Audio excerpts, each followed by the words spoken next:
Olá, meu nome é Denise, só que não.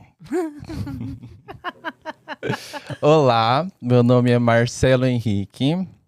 E se você assistiu o último podcast, o último episódio desta série maluca, você já me conhece, sabe que eu sou um adolescente, sabe que eu sou poeta. E hoje eu fui colocado aqui numa posição de diferente da que eu estava na última vez.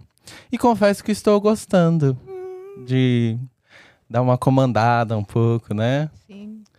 E- Equipe, né? Antes de começar o episódio, eu gostaria de transmitir uma mensagem pedida pela interlocutora do canal. Nas últimas semanas, infelizmente, nós tivemos alguns imprevistos. Vocês sabem como é a vida do empreendedor, do produtor de conteúdo, daquela pessoa que tem uma equipe. Então, nós tivemos alguns imprevistos, metade da equipe com pneumonia e a outra metade com TPM.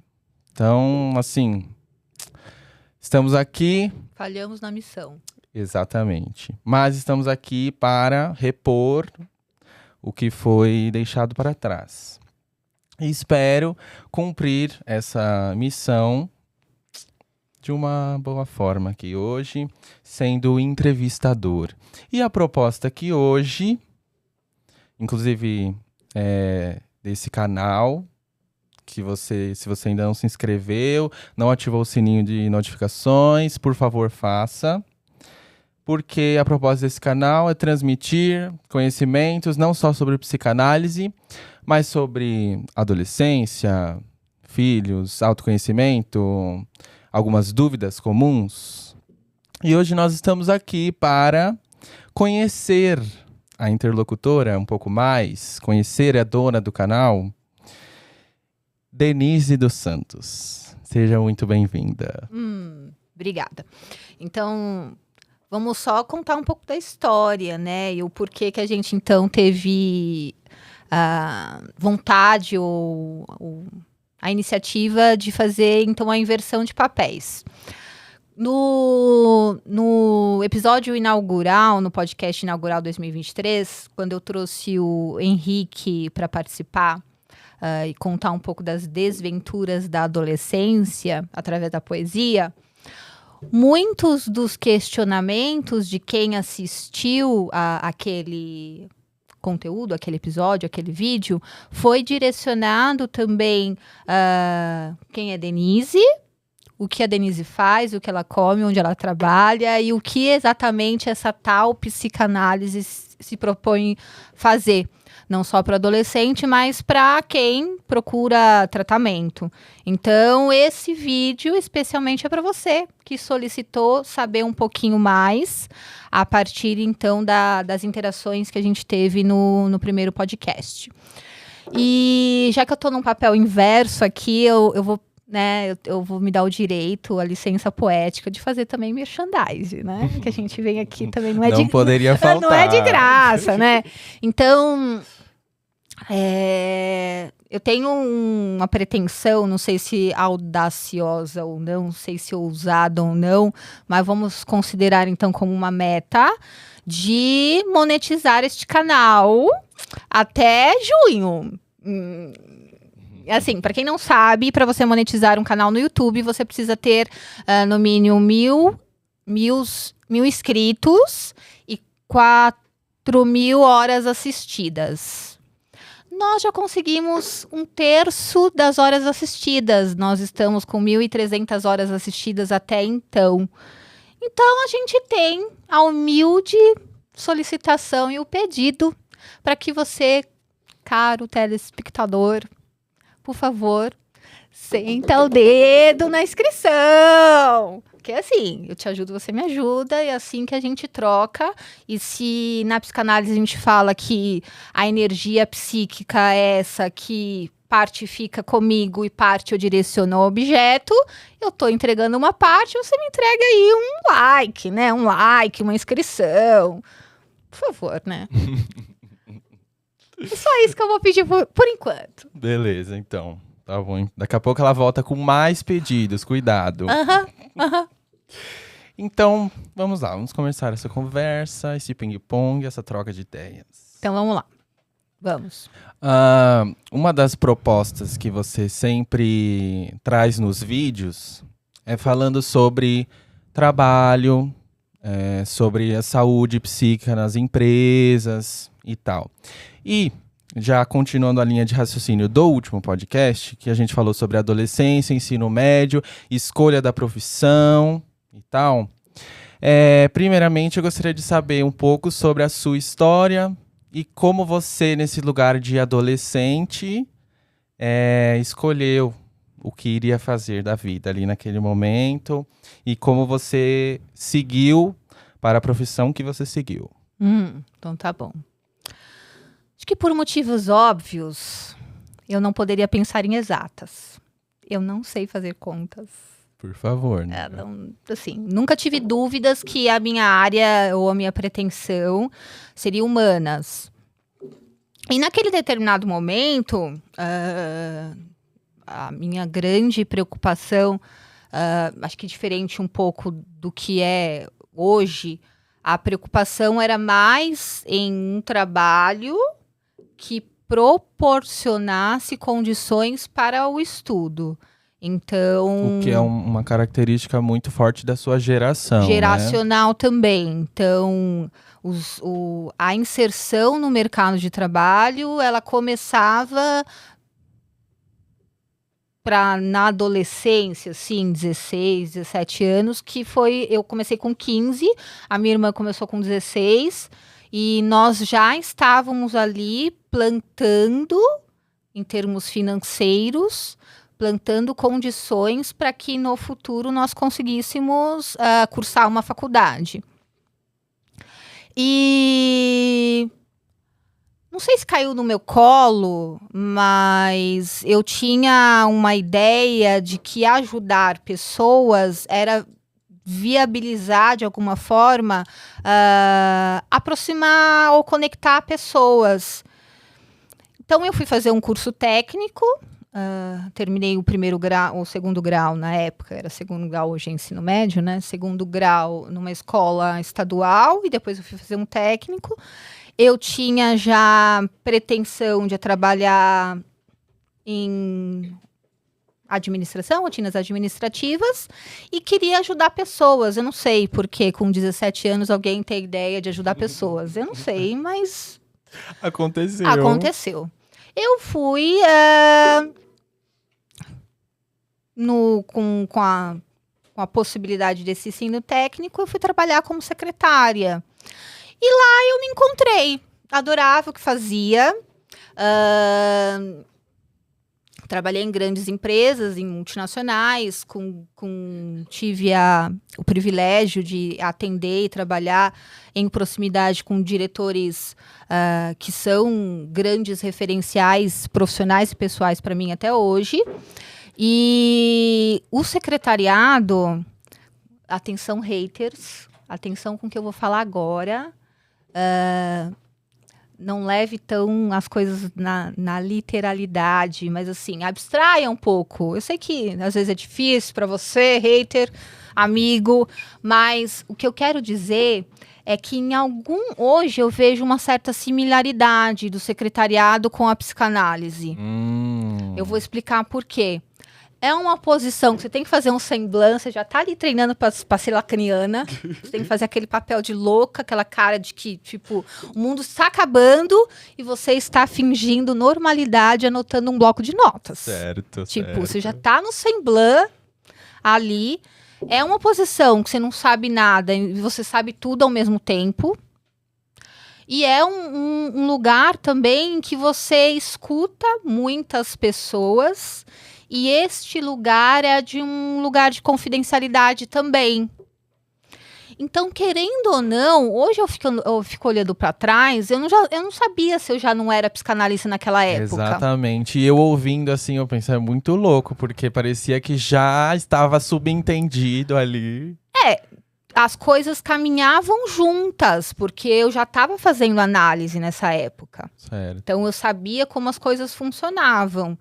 E já tinha um lugar desse de confidência, das pessoas pararem na minha mesa e confidencializarem os seus dilemas, os seus questionamentos, as suas angústias, seus problemas.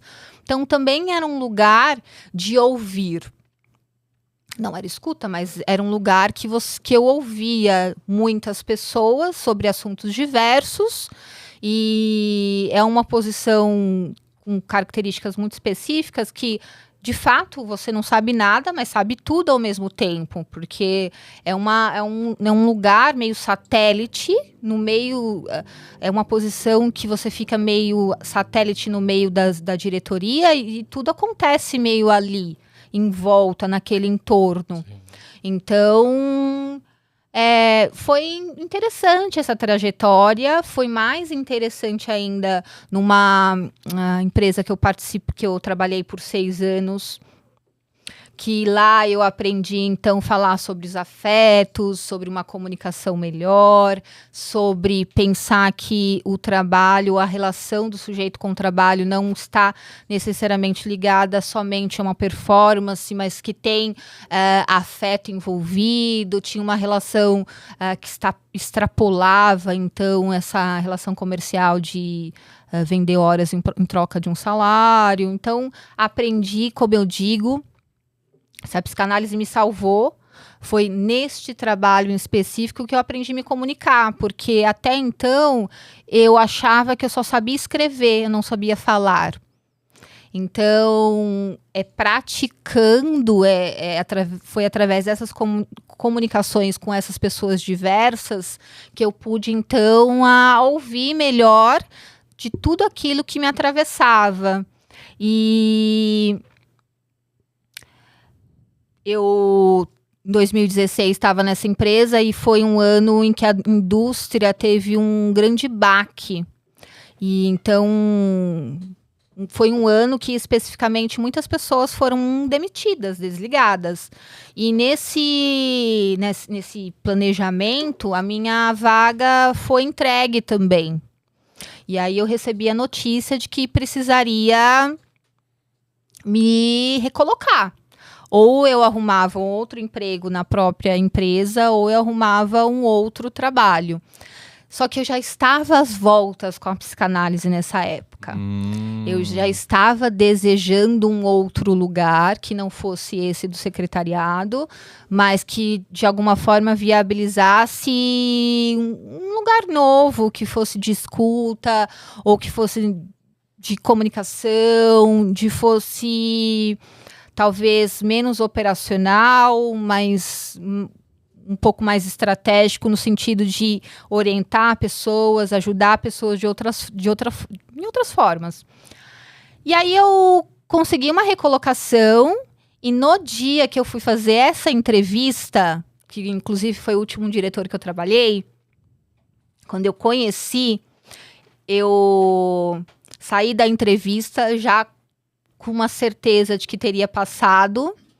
E eu lembro que eu saí do prédio, assim, aí eu falei assim, é com esse cara que eu vou me aposentar. Já sentiu ali na hora. Foi uma posição que eu cresci muito, num período muito curto de tempo, mas que ele me deu carta branca, porque de fato ele precisava de uma assessora que tivesse um olhar mais amplo para a diretoria dele, para eventos, etc. e tal. Então, o cara me deixou voar, eu pude fazer o que eu queria fazer há muito tempo, em termos de aprender novas ferramentas, tal, e fazer eventos maiores, envolvendo patrocinadores grandes, desenvolvendo novos speakers. E aí, eu já sabia que ia me aposentar, já estava me aposentar, né? Então, esse foi tipo o último ato. Foi o começo do último ato. Você já assistiu ópera comigo, você sabe o começo do último ato. Eu já sabia que eu ia sair. Obviamente que a outra parte não estava tão ciente assim. Ele só soube depois. Mas o meu desejo já não estava ali. Eu amava o que eu faço, eu amo ainda o secretariado por tudo que ele me proporcionou, pelas pessoas que eu pude conhecer e as conexões que eu pude fazer durante esse período. Tanto que você cresceu, né? Que eu cresci como pessoa, eu não tenho nenhum receio de dizer o que eu digo no meu testemunho de análise, inclusive, que eu fui muito tosca no passado e o trabalho também me proporcionou essa lapidação. Então, meu desejo já não estava ali, eu já estava totalmente imersa, mergulhada na psicanálise, já estava atendendo pontualmente naquela jornada dupla, mas a minha vida profissional continuava, eu tinha demandas para fazer, sim. como eu tinha um job description ainda para entregar. Isso. E aí, esse diretor tinha lá as suas questões, nesse período, teve suas questões pessoais, e ele começou a ficar meio, digamos, ranzinzas. Ficou meio ranzinza. E aí é um ponto interessante para a gente considerar aqui, eu acho que é bom eu pontuar, quando a gente faz análise, a gente aprende que a demanda é muitas vezes do outro. Sim. Então, ele tinha as demandas dele, estava ali percorrendo um percurso pessoal que era desafiador, que refletia não só comigo, não era pessoal, mas refletia no que estava acontecendo no trabalho. Então, naquele determinado momento, ele começou a pegar no pé de várias pessoas, inclusive a mim. Então, eu estava fazendo um trabalho, um evento grande que me demandava 8 meses de planejamento no ano. Tinha contratos, tinha dinheiro entrando, patrocínio, uma coisa gigantesca que eu tocava sozinha. E aí, num determinado momento, ele me perguntou assim, pra onde que eu vou agora? E aí eu falei a sala errada. Eita... Foi um erro relativamente pequeno, né? Pequeno, sim. Eu poderia ter mandado ele pro lugar errado. Eu só mandei ele pra sala errada. E o que deu disso? Mandei pra sala errada e aí bateu no calcanhar de Aquiles, né? Então ele fez todo um textão falando que aquilo era a minha responsabilidade. Nananana. Pra mim foi ali que bateu a minha certeza. Falei, realmente, este lugar já está pequeno para o desejo que eu tenho. Eu já quero estar fazendo outras coisas, eu já quero ter outras preocupações que não sejam necessariamente a sala. Sim. E ele era o meu principal cliente, ele era o diretor, eu era uma colaboradora direta, né? E aí, a gente estava, isso era fevereiro, mais ou menos, fevereiro, março, e a gente estava na época de avaliação de desempenho. Então, eu concordei com tudo que ele falou, falei que realmente ele tinha razão, tal, não sei o quê. Dei crédito para aquilo que o feedback do cliente. Só que na hora de eu pontuar as minhas metas, para aquilo que ele colocou um peso menor, eu concordei, apurei do jeito que recebi o feedback, e aquilo que eu era fodástica, coloquei lá em cima. Uhum. Então, aquilo que para ele eu deixei a desejar, coloquei 70%, e no meu mega evento, empreendimento do ano, coloquei 120%, porque eu sou dessas. Isso faz parte também do processo de análise. Eu estava segura naquilo que eu estava fazendo, Sim. concordei com o feedback que recebi, e vamos conversar. Na conversa, eu mostrei os números para ele e falei assim, está na hora de eu sair. Foi lindo. Foi seu momento de brilhar. Foi ali que eu banquei o desejo que eu tinha de falar, é na clínica que eu quero estar, é na psicanálise que eu quero investir, apostar. E continuamos amigos, obviamente. Planejei o que eu precisava entregar naquele ano, entreguei o evento que estava planejando, Escrevi um livro sobre o secretariado, inclusive naquele ano, que foi fantástico também. E foi a minha última contribuição, então, para essa profissão que eu ainda articulo, circulo muito. É um público que é formador de opinião, para quem não sabe. Tem muita secretária hoje que é muito bem articulada e que tem um capital político e humano que a gente desconhece. Então, você que, de repente, vira para a secretária e fala, você sabe quem eu sou? Eu sei, eu posso ferrar com a sua vida. Ela pode pensar. Eu tô brincando, mas, assim, é um meio que, para quem desconhece e desconhece porque não conhece, de fato, o quanto técnico hoje as profissionais são, quanto especialistas elas se tornaram, o quanto estrategistas algumas podem ser. Então, é um meio muito interessante, inclusive de boas recomendações de negócios. Então, hoje existem grupos que são focados especificamente nesse público e que eu ainda circulo porque rendem negócios interessantes. Sim, sim. E vou fazer um adendo aqui, porque Falei mais que o Homem da Cobra, para variar. quem conhece de psicanálise aqui já deu pra perceber que é a tia Denise, né? Então, me desculpe se eu falar alguma coisa aqui que eu não sei, mas o objetivo aqui justamente eu, como leigo, estou representando, às vezes, o telespectador, que Isso. também, né? Isso, por favor. Eu não vou te chutar. Mas você contando a história, eu consigo enxergar o papel da análise em alguns momentos, como, por exemplo, é muito importante a gente ter esse conhecimento do nosso desejo, do que a gente quer, do pertencimento, do espaço onde a gente está, se aquilo já não faz mais a gente feliz. E você, nesse momento de perceber que aquilo não fazia mais parte do que você realmente queria, é muito importante a gente realmente saber disso, né? Porque senão você poderia se desesperar quando você soubesse, por exemplo, que a sua vaga ia ser cortada lá na outra empresa.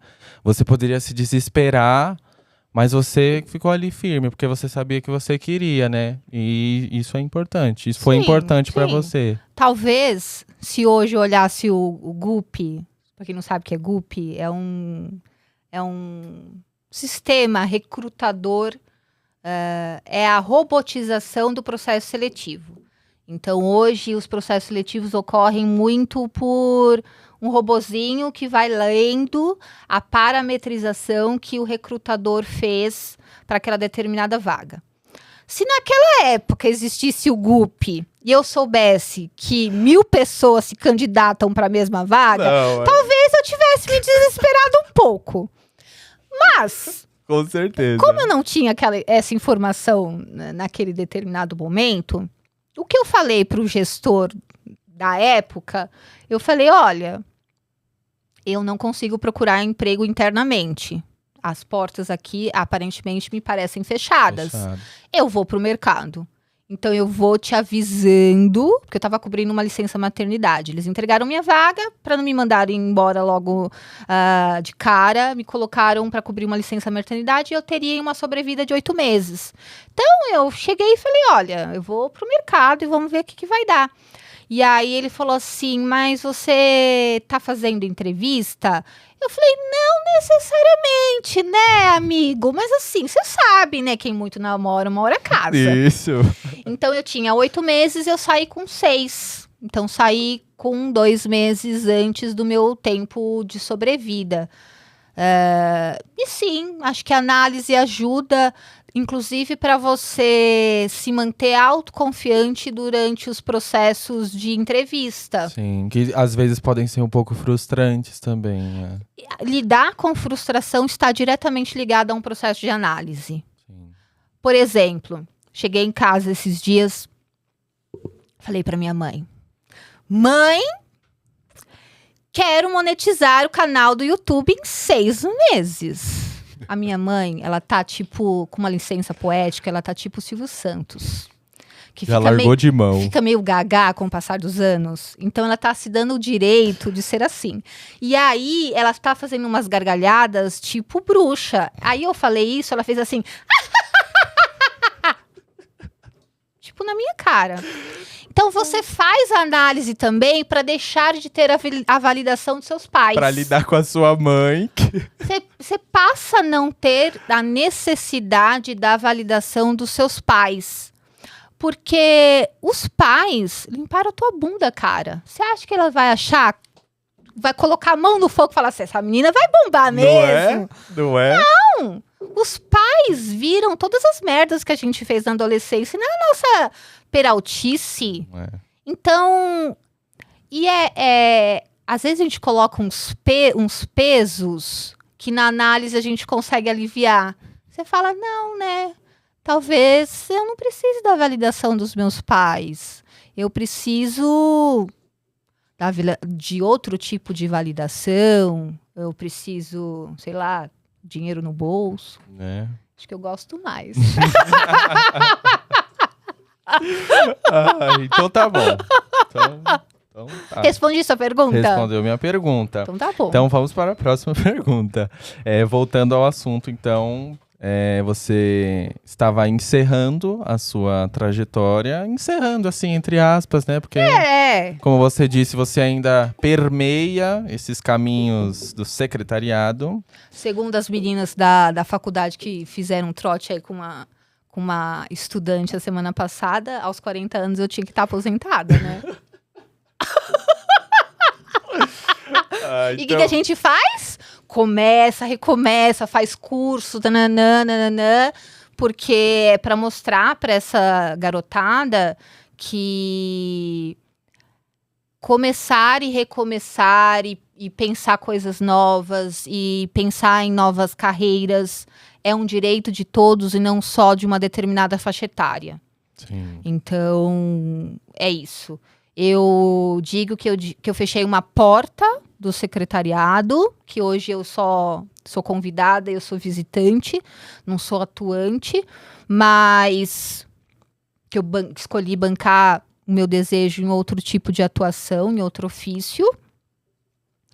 Mas tenho que lidar da mesma forma, como se eu tivesse em outra fase da vida, com as frustrações, com as incertezas de um recomeço, com as instabilidades que são inerentes da clínica. Sim. E assim por diante.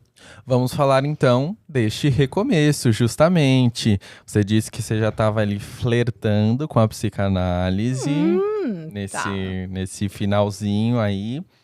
E aí, quando que você, assim, precisou decidir, assim, é agora que eu vou começar mesmo? É agora que eu vou me dedicar a isso? Acho que o analista é aquele que se forma no divã, né? Isso. E isso também não poderia ser diferente, foi exatamente dessa forma. Então, se na vida do trabalho, se nas relações que estavam ali me rodeando, o inconsciente já estava gritando de que eu já precisava e já queria estar em outro lugar, nessa altura do campeonato, a minha análise estava fervilhando, né? Eu estava dando quase piruetas no divã. Era uma resposta involuntária à terapia, né? É tipo aquela pergunta básica, quem que veio primeiro, o ovo ou a galinha, né? Então, eu falo que a gente tem a experiência de análise para olhar para a vida numa perspectiva de câmera lenta. Então, você traz para o ato, você tira do ato da vida e traz para uma perspectiva de câmera lenta para falar sobre ou como tudo aquilo tem te atravessado. Mas é na vida, na dinâmica da vida, que está longe de ser uma câmera lenta, que as coisas acontecem e a gente fala que a gente atua. Então eu estava atuando ao mesmo tempo que estava fritando no divã.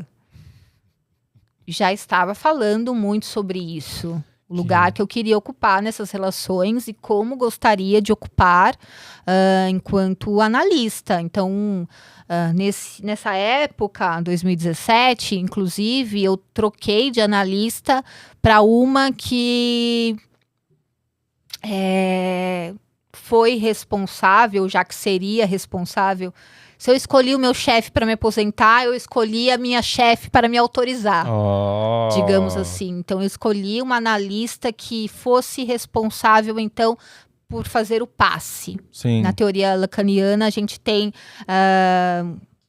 digamos, um trajeto, quando o analista se autoriza, um outro analista com mais experiência clínica tem que testemunhar essa história através do passe do analista.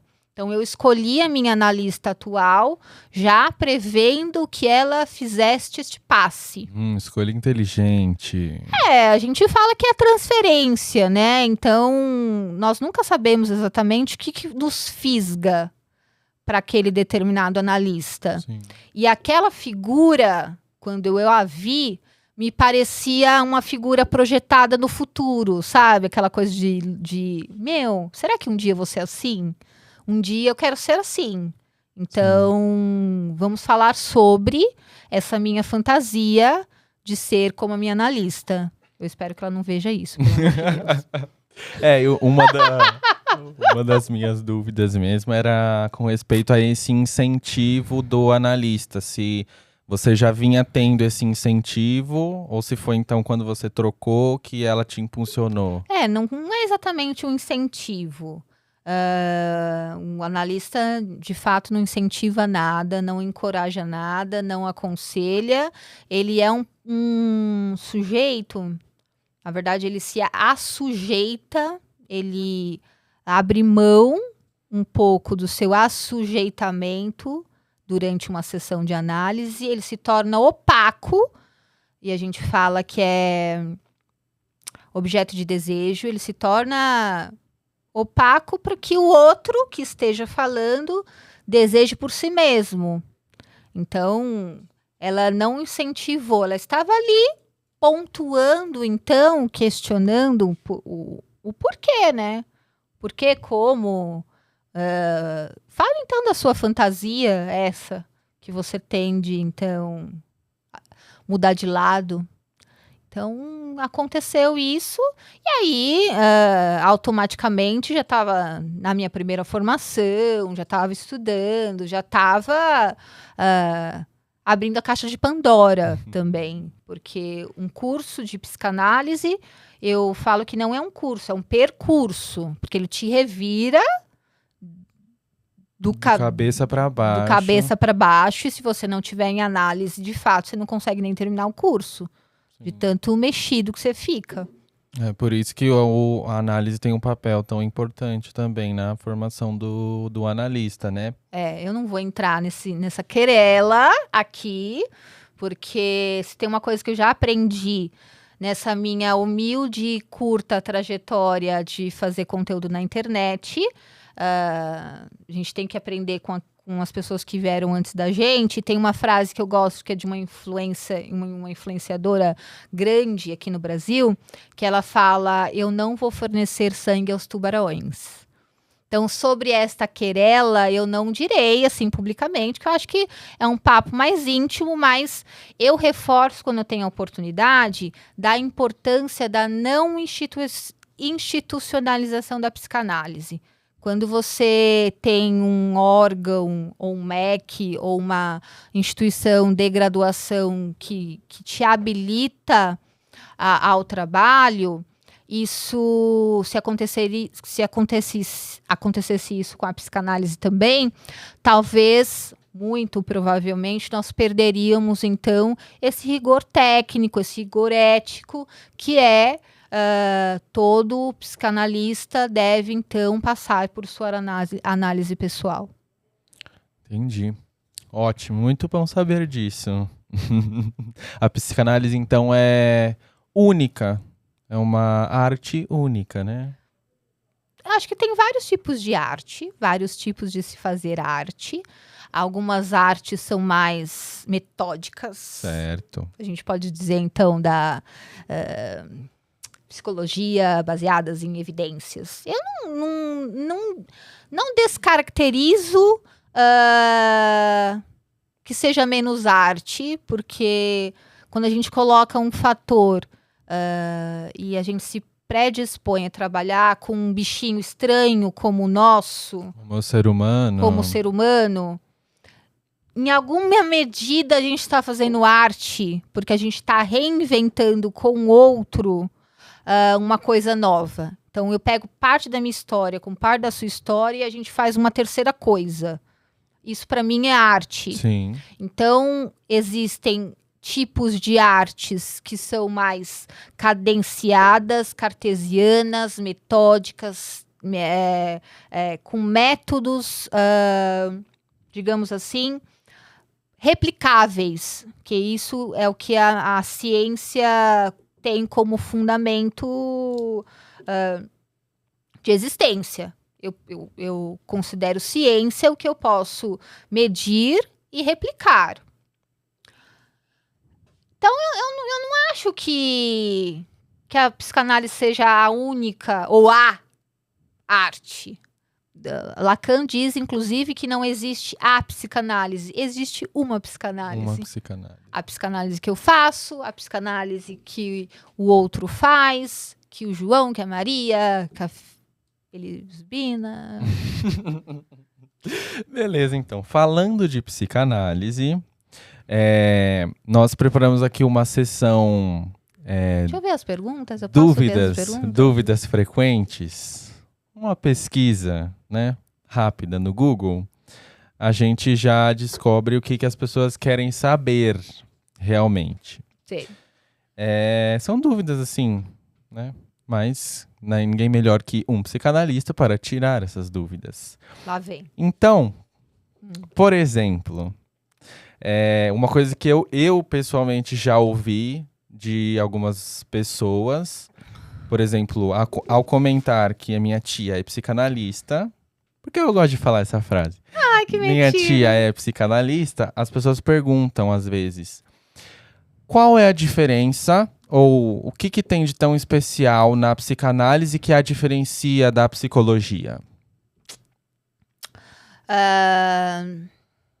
Primeiro que existem vários tipos de psicologia. Verdade. Inclusive, quem sou eu na fila do pão para comparar uma coisa com a outra? Então, entendam, hater querido, amigo do peito, amigo de fé, irmão camarada.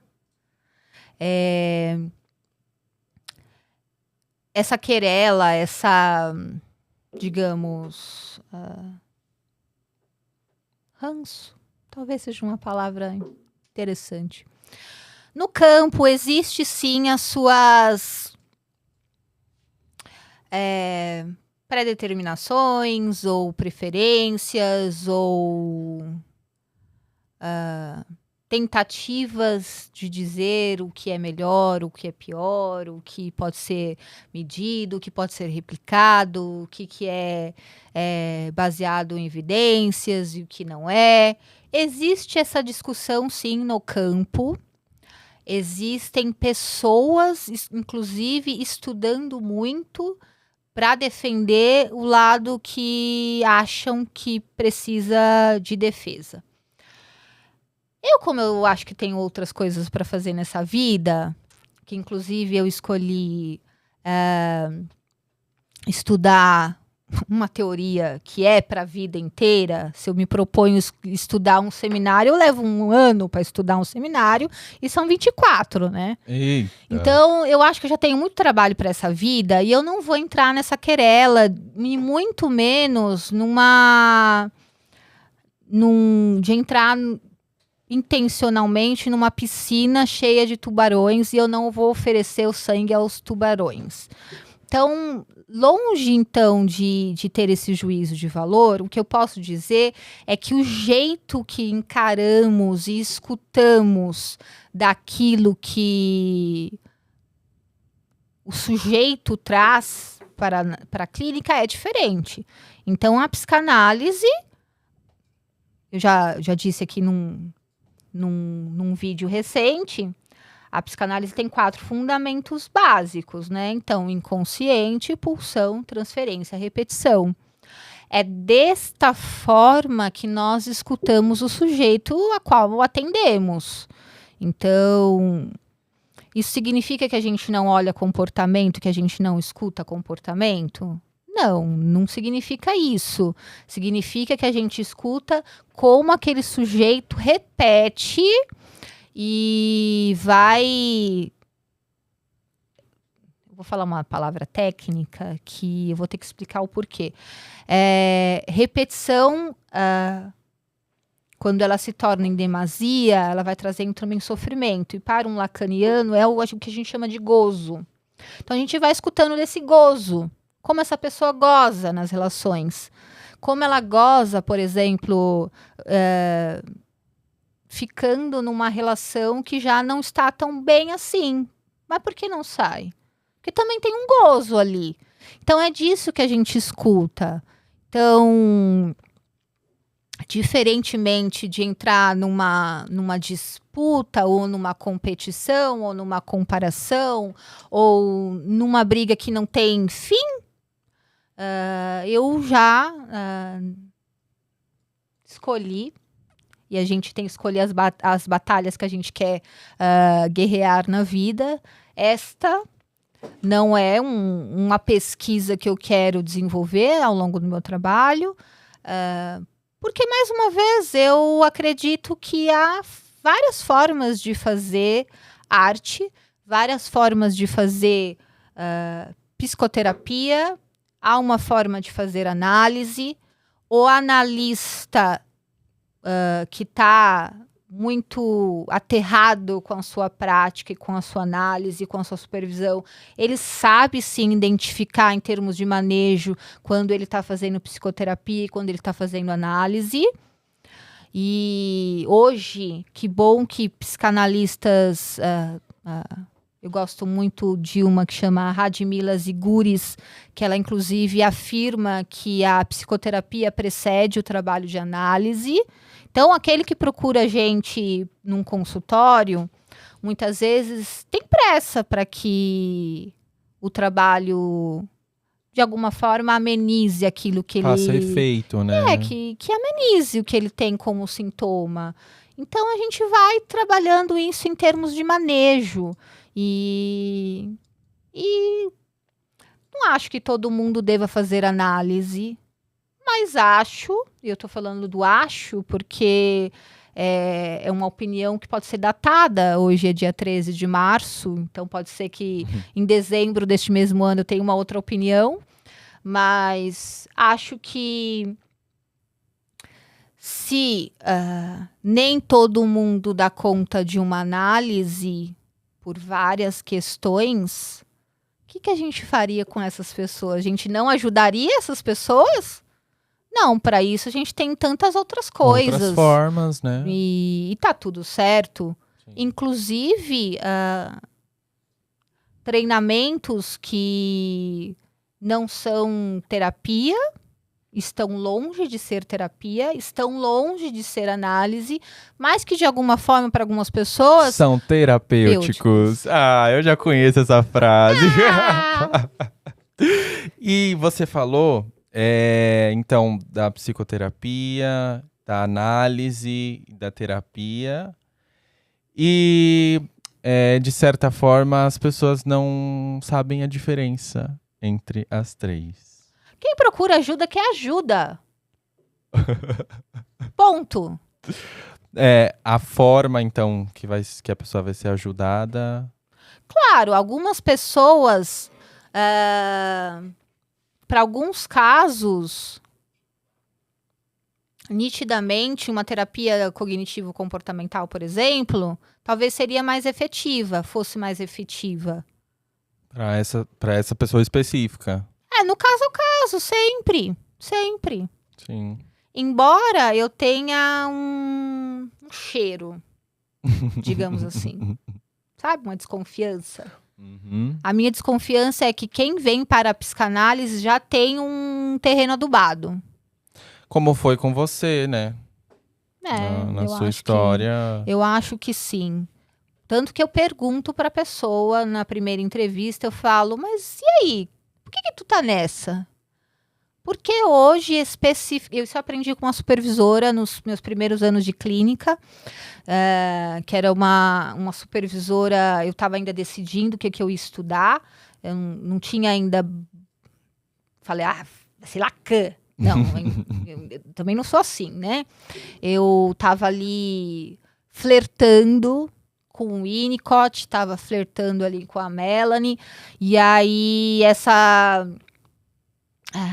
supervisora, inclusive, me ajudou no meu processo de mestrado, e ela falou uma coisa muito interessante que eu nunca mais esqueci. Pergunta para essa pessoa o porquê que ela chegou naquele determinado dia a te procurar. Porque a gente vai reprimindo uma série de coisas e algo acontece, o retorno do recalcado bate na nossa cara de uma tal maneira que eu não consigo mais colocá-lo dentro de uma repressão. E é o que nos leva a procurar ajuda. Isso. Então, quando você ouve essa pessoa nessa primeira entrevista, você não consegue ver a história toda, porque ali é muito preliminar e seria até prematuro fazer qualquer tipo de ideação, né, ou de diagnóstica. Mas quando você vai escutando com o passar do tempo, aquele acontecimento naquele dia diz muito sobre a história ou sintoma daquela história. Interessante. E você falou sobre as entrevistas, né? São entrevistas preliminares para você, esse primeiro contato com o paciente, né? Sim. Entrevistas preliminares e Freud chamava de tratamento de ensaio. E uma dúvida comum também é como se dão as sessões, ou se é que podem ser chamadas de sessões, né? Ou de consultas, talvez, não sei, mas são como uma conversa? Não. Assim? Eu chamo de sessões ou de atendimento e não são uma conversa.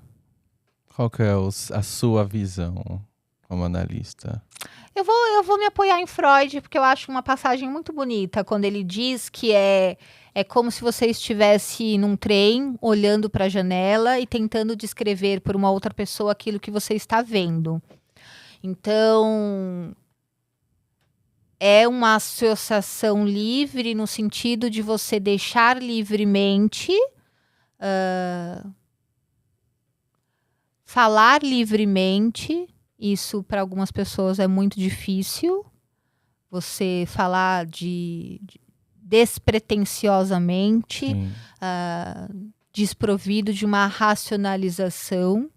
Então, algumas pessoas têm essa dificuldade e aquilo que elas estão falando, quando elas ouvem, parece muito sem sentido.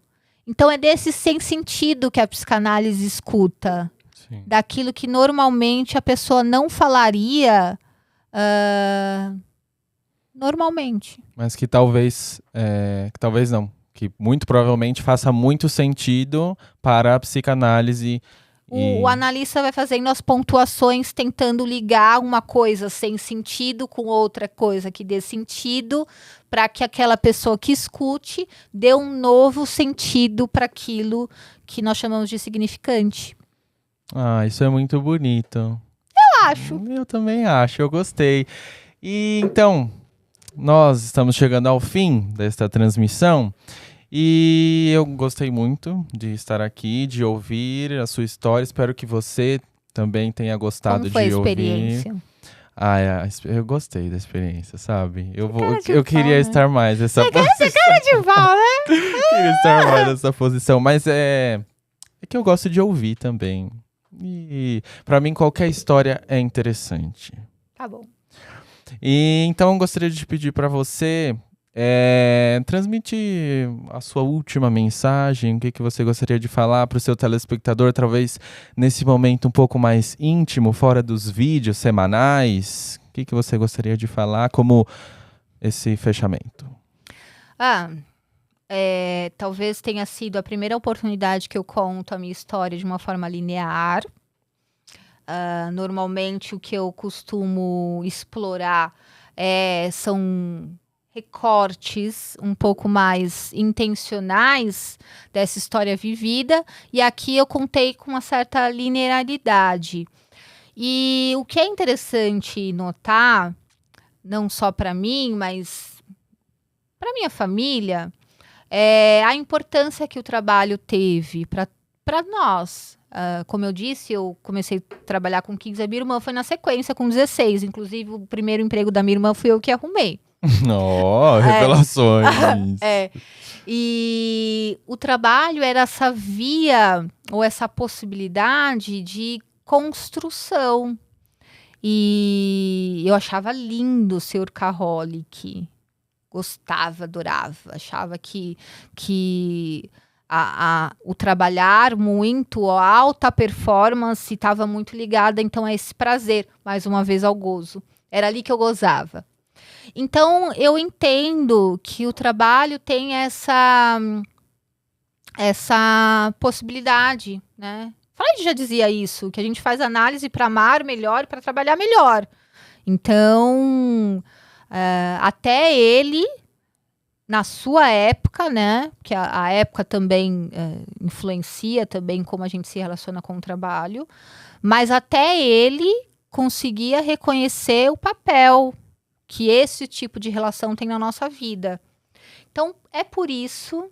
Agora eu vou fazer um merchan. eu falei que ela retornaria. Agora é o momento. Agora eu quero pedir permissão para você, já que você esteve conosco até agora, nos ouvindo parte da minha história, talvez parte da minha contribuição enquanto profissional. Eu vou pedir licença para você, para te convidar para um evento que eu vou organizar, para uma oficina de escuta que tem como temática o trabalho, fazendo essa interlocução do sujeito com a sua relação com o trabalho, que será no dia 15 de abril, um sábado, das 10 às 18 horas, num lugar, assim, bacanérrimo aqui em São Paulo, com poucas... é um evento híbrido, com presencial e online, mas o presencial são uns 20 e 30 vagas só, então é muito bacana. Então, se você quiser, puder e tiver interesse, esteja convidado. Eu vou deixar o link de inscrição aqui no vídeo. E mais uma vez, te agradeço pela permanência, pela contribuição, pelas curtidas, pelos comentários, por estar aqui conosco, mais uma vez motivando o nosso trabalho, mais uma vez pedindo sugestões de novos vídeos. É isso. Muito obrigado. Muito obrigado pela sua presença. Beijo. Até a próxima. Tchau, gente. Se inscreva no canal, curte o vídeo, compartilha. Muito obrigado aqui, ó. Lembra da meta, em junho. Beijo. Tchau, gente.